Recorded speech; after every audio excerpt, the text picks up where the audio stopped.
Antes de empezar, me gustaría saludar a toda la gente que se inscribió para asistir al seminario y quería también agradecerles su participación.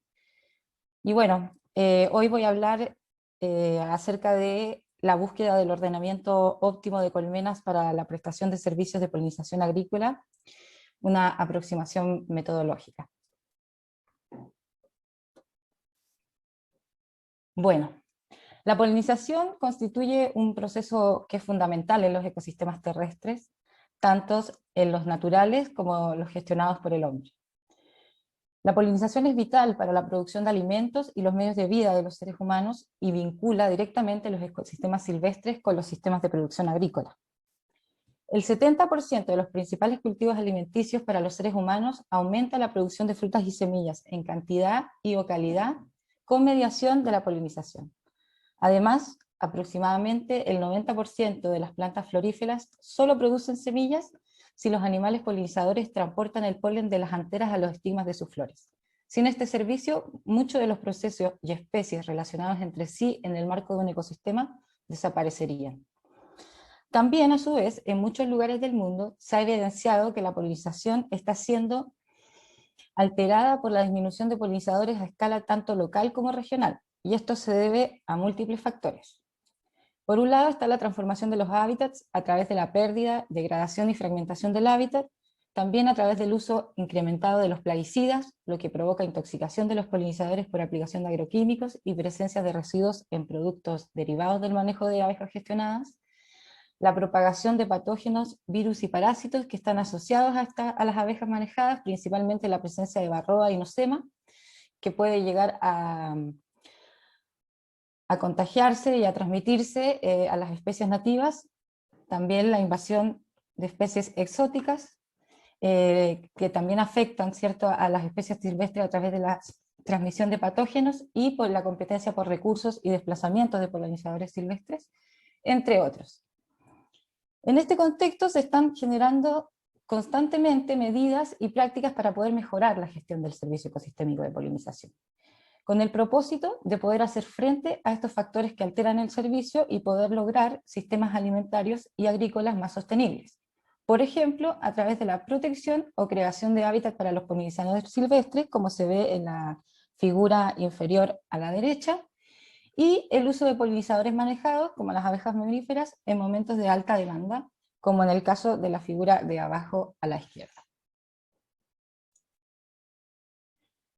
El uso de colmenas de Apis mellifera o la abeja de la miel, como la conocemos, como polinizadores para la producción agrícola, tiene como ventaja que se pueden suministrar a demanda, y además para poder coincidir con la época de floración del cultivo que nos interesa, y que la ubicación de las colmenas dentro del cultivo es relativamente libre, ya sea para el apicultor que está prestando el servicio, para el agricultor que lo contrata.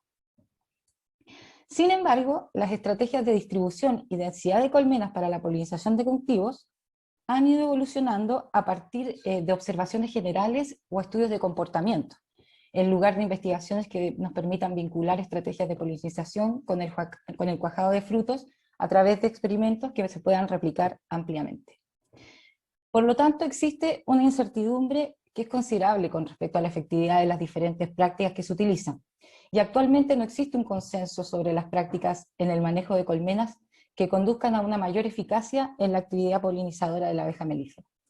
Por ejemplo, hay libros de referencia en la materia y también otras referencias que enumeran una amplia variedad de densidades de colmenas recomendadas para los diferentes cultivos. Por ejemplo, y como se ve en la imagen de la derecha, se ven diferentes tipos de cultivo, donde los puntos son los valores promedio, mientras que las líneas negras muestran el rango de valores recomendados. Y si tomamos, por ejemplo, los cultivos de frutilla, podemos ver que las densidades de colonias recomendadas varían entre 2 y 25 colmenas por hectárea, con valores que vienen de muchos continentes y que tampoco indican si hubo éxito o no en la polinización. Y también incluso se encuentran cultivos tradicionales que tienen un alto valor económico a nivel global, como la manzana, que tampoco tienen recomendaciones poco claras. Como se puede ver en el gráfico, las recomendaciones van desde 1 a 16 colmenas por hectárea. Si tenemos en cuenta que una aproximación experimental a campo alcanza rápidamente un límite en términos de la cantidad de unidades experimentales que tenemos disponibles, ya sea una parcela, un pequeño lote, un establecimiento, y también la limitación que tiene la replicabilidad de los experimentos, una aproximación en términos de modelamiento matemático es particularmente adecuado en estos casos, ya que nos permitiría analizar exhaustivamente una variedad de escenarios y simular el efecto de diferentes alternativas sobre el fenómeno en cuestión. Y aunque se han desarrollado múltiples modelos de polinización, muchos de ellos consideran un ambiente homogéneo y dos poblaciones que interactúan, plantas y polinizadores. Es decir, no están incluyendo la dimensión espacial, e ignoran el efecto de la distribución de las plantas en el espacio o la distancia entre las plantas y los nidos de polinizadores. Es justo mencionar con respecto a la introducción del espacio en estos modelos, que también existen otros modelos que se incorporan con mayor o menor nivel de detalle al espacio. Por ejemplo, a través de incorporar aspectos relacionados con la estacionalidad de las plantas y también con las dinámicas de los polinizadores. Estos modelos son capaces de predecir la distribución potencial de los polinizadores a gran escala, de acuerdo a la distribución que tienen en el paisaje los recursos florales. Un ejemplo de esto es el modelo de Lonsdorff o el de Olson. Todos estos modelos consideran una dinámica de recursos, sin embargo, que no se ve afectada por la polinización, o sea, a medida que los insectos polinizadores van recolectando. Esta es una característica que está presente exclusivamente en nuestro modelo, que usa una retroalimentación del recurso en respuesta a la polinización. En tales circunstancias, entonces, y a través de la aplicación de nuestros modelos en paisajes agrícolas reales, buscamos contar con escenarios simulados que nos permitan experimentar la efectividad de las diferentes estrategias de manejo de colmenas de Apis mellifera para proveer servicios de polinización a los cultivos agrícolas, así como poder evaluar sus relaciones e interacciones con el paisaje circundante, de manera de pronosticar resultados en situaciones y condiciones específicas, lo que nos permitirá orientar las estrategias de manejo hacia los puntos más críticos.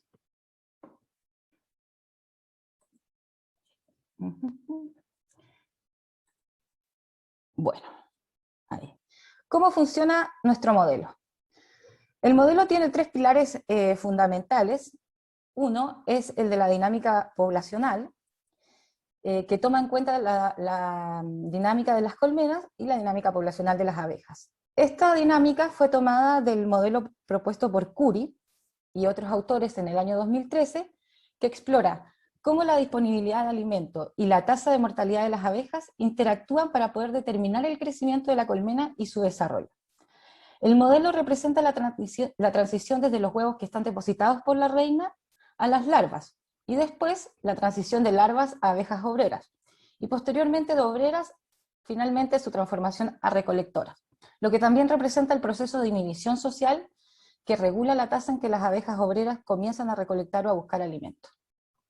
El modelo de Curie asume también que la disponibilidad de recursos influye tanto en el número de crías que alcanzan con éxito la edad adulta, como también la tasa a la que las abejas pasan de hacer tareas en la colmena a la búsqueda del alimento. La dinámica espacial incorpora mapas que son legibles por un sistema de información geográfica y que tienen una dimensión de 3 kilómetros por 3 kilómetros con un tamaño de píxel de 10 metros. Y están compuestos por un número discreto de categorías de hábitat o de uso de suelo. Cada hábitat va a tener una capacidad de carga, es decir, va a poder aportar una cierta cantidad de alimento, una tasa de renovación diaria del recurso, para igualar la dinámica de recuperación del néctar en la flor, y un periodo de floración, es decir, una fecha de inicio y fin del periodo de floración de la cobertura o tipo de hábitat. El modelo considera que la capacidad de carga es constante durante el periodo de floración e igual a 0 durante el resto del año. El recurso consiste tanto de néctar como de polen. Y en cuanto al tiempo, el tiempo involucra pasos discretos con una unidad de tiempo de un día.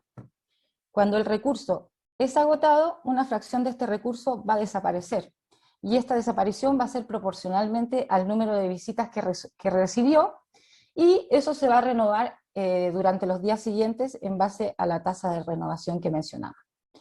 Esto va a reflejar el agotamiento de los recursos debido a las visitas diarias, y también la dinámica de recuperación también se va a ver afectada por una saturación.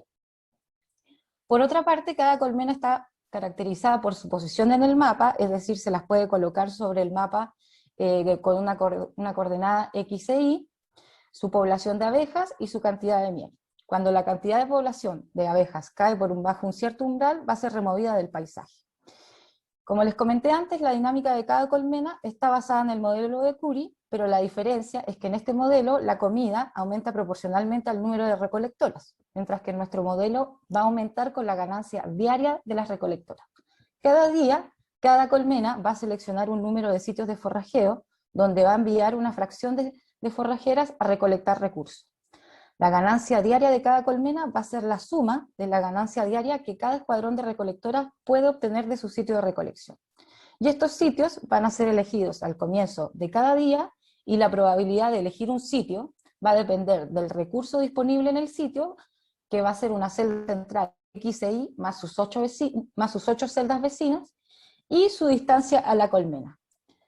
Como resultado de este proceso, varias colmenas podrían elegir los mismos sitios y por lo tanto competir por el recurso. El modelo va a generar dos salidas. Por una parte, una matriz con el número de visitas en cada celda, y otra con el número de flores polinizadas en cada celda como proxies del éxito de la polinización.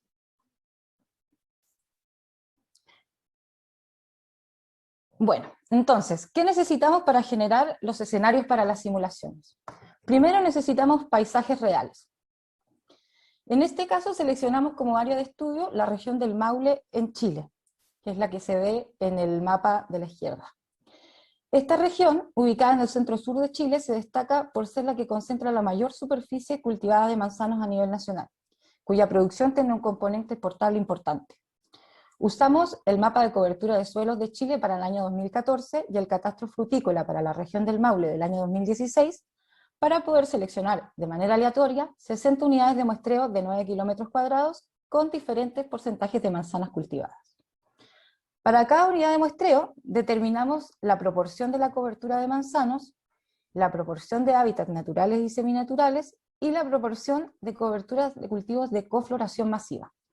¿Qué son los cultivos de cofloración masiva? Son aquellos cultivos agrícolas que proporcionan una gran abundancia de recursos florales durante su periodo de floración, y que en este caso incluyen aquellas especies cuya floración estuviese sucediendo en simultáneo con el manzano.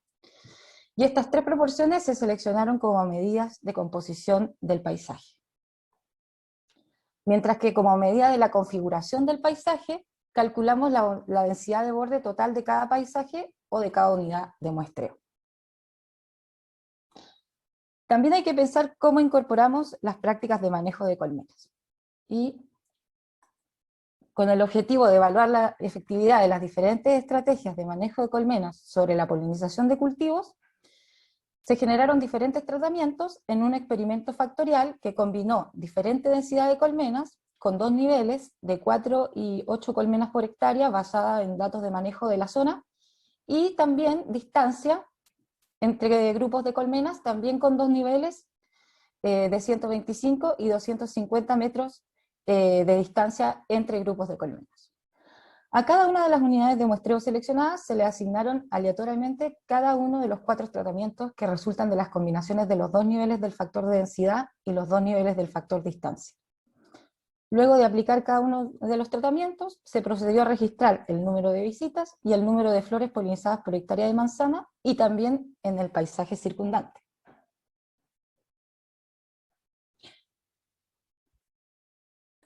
Bueno, para evaluar el efecto de los diferentes tratamientos y la influencia del paisaje sobre la tasa de visita y la tasa de flores polinizadas en el cultivo focal, usamos modelos lineales generales en el software R.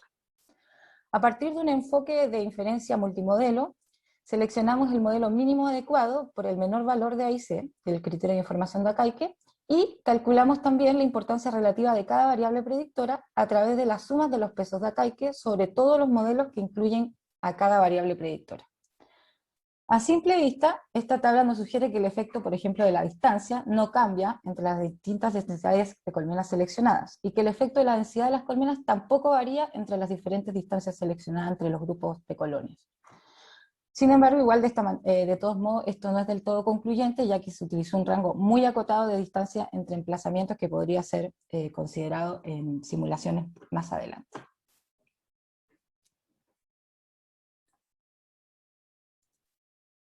Bueno, acá está la tabla con el número de los coeficientes estimados para cada modelo, y adelanto un poco para ir ya a los gráficos, donde podemos observar que para los cultivos de manzanas se observa que la tasa de visitas aumenta a medida que aumenta la cobertura del cultivo focal, es decir, la manzana. Estamos viendo primero los tres gráficos que están a la izquierda, la primera columna a la izquierda. La tasa de visitas aumenta rápidamente al inicio para bajos valores de cobertura de cultivo focal, y luego se va haciendo más lento a medida que aumentan los valores del cultivo focal. También vemos que una mayor densidad de colmenas tiene un mayor efecto en la tasa de visitas que una densidad de colmenas menor. Y en cambio podemos observar que a medida que aumenta la cobertura del cultivo focal, la tasa de flores polinizadas también aumenta, pero este aumento no es constante. Ahora estamos viendo el primer gráfico de la segunda columna, el gráfico superior. Sino que es mayor también este aumento al principio para bajos valores de la cobertura focal, y es menor el crecimiento al final, para altos valores del cultivo focal. La principal diferencia entre la tasa de flores polinizadas que reciben los cultivos bajo ambos tratamientos radica en que los cultivos con mayor densidad de colmenas, después de un aumento óptimo en la tasa de flores polinizadas, el efecto se vuelve cada vez menor e incluso se vuelve negativo cuando la cobertura del cultivo focal alcanza alrededor del 40% del paisaje total, es decir, disminuye la tasa de flores polinizadas. En las figuras también podemos observar que a mayor cobertura de cultivos de cofloración masiva, las tasas de visita y de flores polinizadas en el cultivo disminuyen para ambas densidades. El mismo efecto se observa a mayor cobertura de hábitats seminaturales en el paisaje y también para la densidad de borde total dentro del paisaje.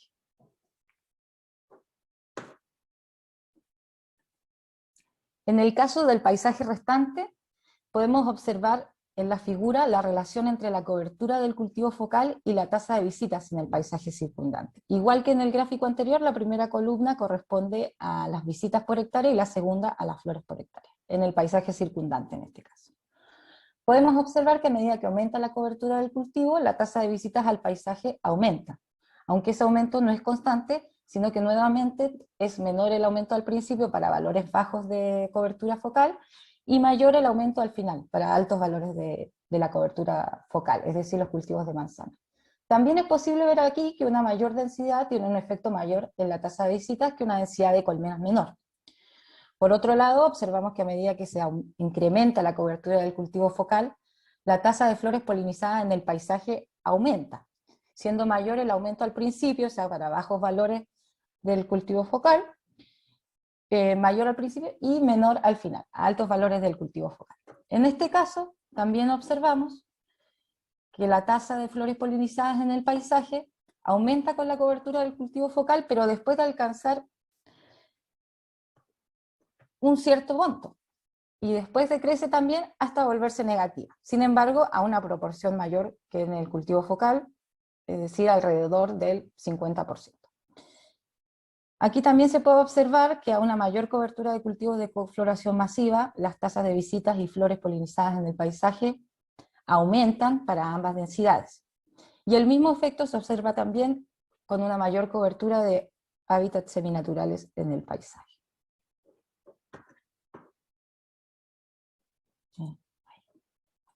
Bueno, no solo encontramos una disminución constante en las tasas de visitas con el aumento de la cobertura del cultivo focal, sino que también un aumento en la tasa de visitas en el paisaje circundante.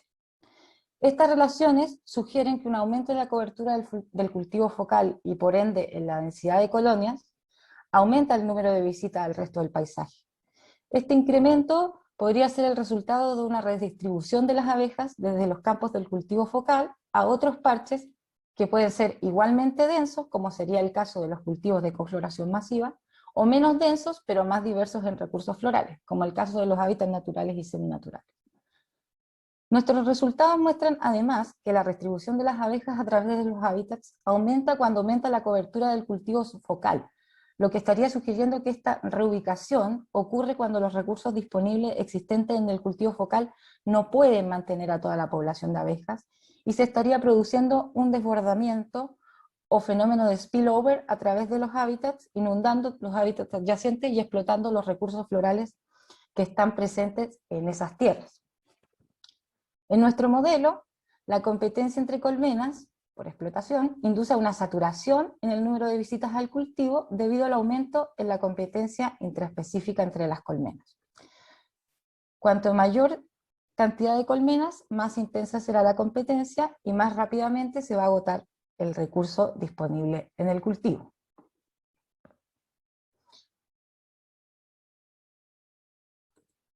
Bueno, este proceso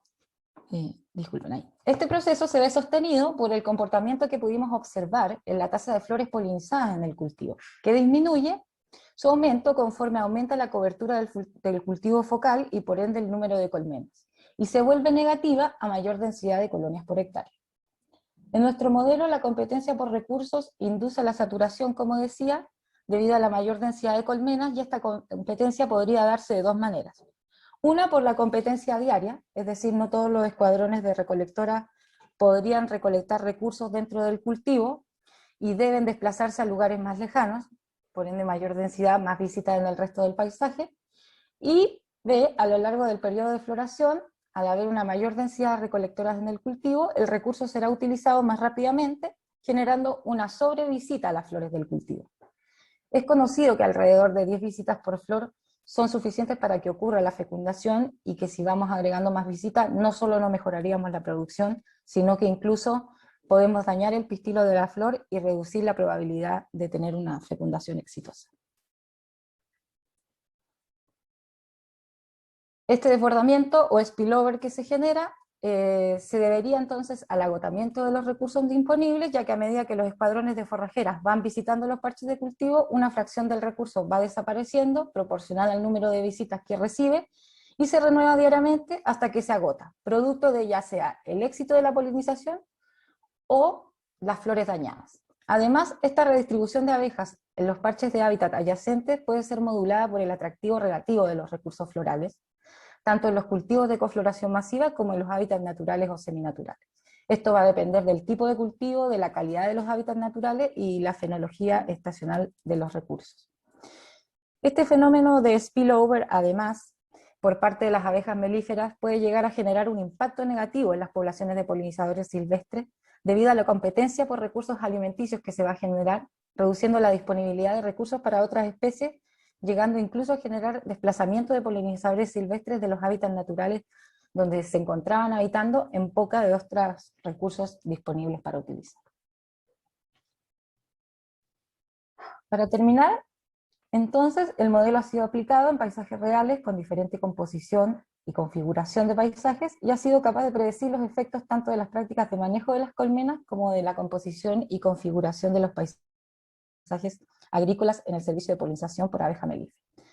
Creemos que este modelo puede ser una herramienta muy útil tanto para los agricultores, apicultores y también los tomadores de decisiones, porque nos va a permitir entender el impacto que tienen las diferentes prácticas de manejo de las colmenas durante la polinización, y también cómo interacciona el préstamo de este servicio con el paisaje circundante. Y de esta manera ayudar al diseño, la planificación y la gestión de la prestación de servicios de polinización, sobre todo por abejas manejadas, que nos permitan maximizar la producción agrícola y también nos permitan promover la conservación y utilizar de manera más sostenible a los polinizadores en los agroecosistemas. Muchas gracias por su atención.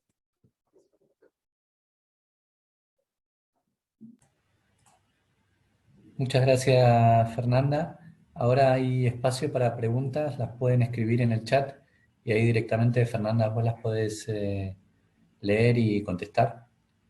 Gracias nuevamente.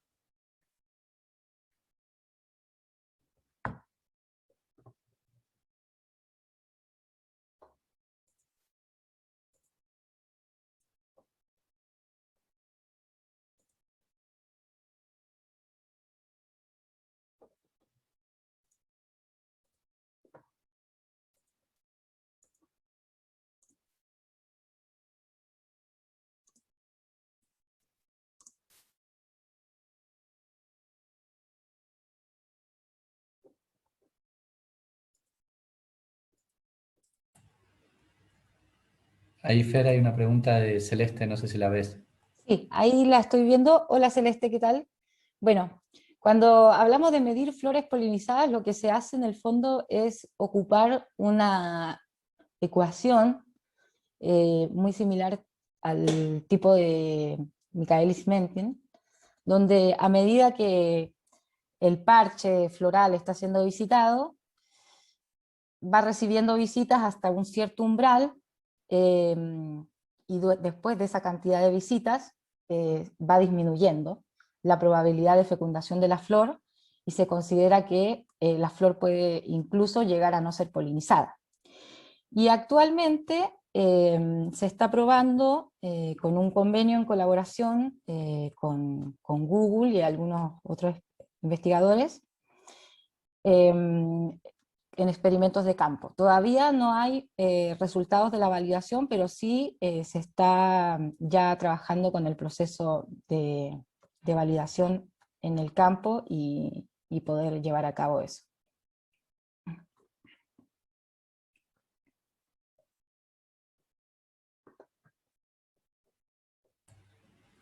Ahí, Fer, está bueno que tal vez lean las preguntas, así el resto también las Ah, sí. escucha. Esta pregunta era, hola, cuando midieron flores polinizadas, ¿evaluaron el cuaje de los frutos o solo visitas? Y la otra era si ya se está aplicando a campo y si tienen resultado. Y bueno, era lo que comenté hace poco, que sí, o sea, se están diseñando experimentos de campo y se está también validando el modelo con datos de campo que ya se habían levantado hace un tiempo.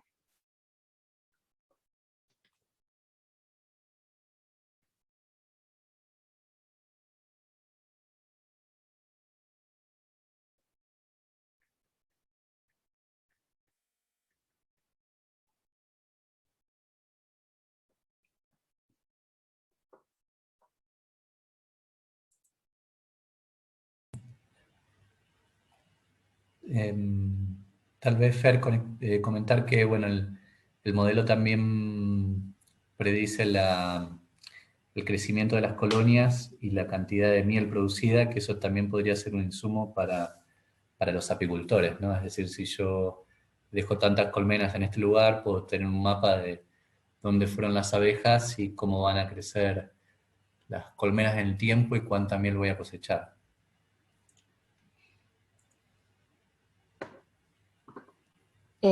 Sí, es importante eso, y también respecto a la pregunta de Silvia, que dice las flores emiten néctar en diferentes horarios. ¿Tuvieron en cuenta esto?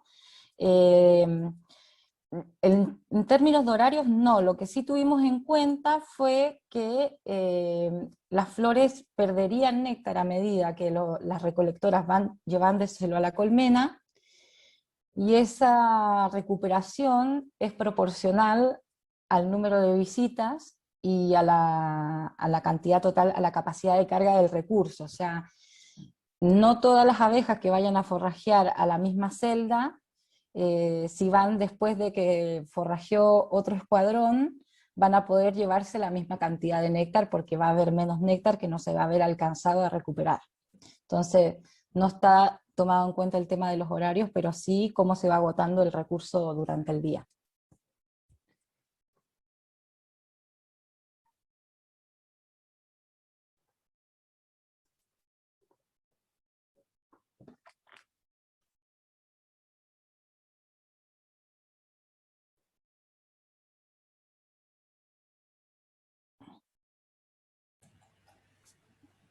Bueno, muchísimas gracias a todas y a todos los presentes.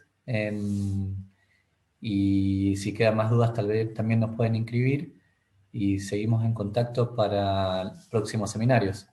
Así que bueno, muchas gracias. Fer, ¿querés decir algo más? Sí, solo agradecer y contar que, bueno, que esto está partiendo en su aplicación con paisajes reales. La publicación anterior era con paisajes bastante sencillos de dos categorías de uso de suelo. Por ende,